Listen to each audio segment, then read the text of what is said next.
In today's video, I'm going to teach you how to use Grammarly's AI writing assistant in Gmail. To get started, the first thing you'll need to do is install the Grammarly browser extension from the Chrome Web Store.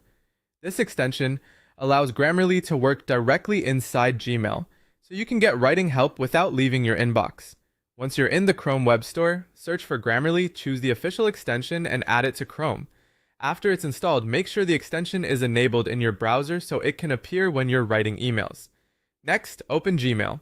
From here, you can either click Compose to start a brand new email or open an existing email if you want to reply to someone. Both options work the same way. The important part is that you place your cursor inside the email text box, because that's where Grammarly becomes active.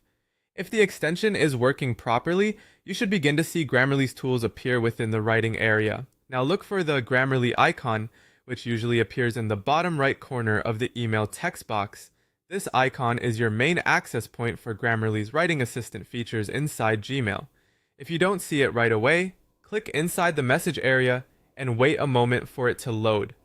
In some cases, refreshing the Gmail page can also help if the extension doesn't appear immediately. Once the Grammarly icon is visible, click it to open the writing assistant.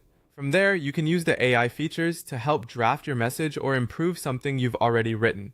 Depending on what you need, you may be able to select a specific tone, such as more professional, more friendly, or more confident. This is especially useful if you want your email to sound polished and appropriate for the situation.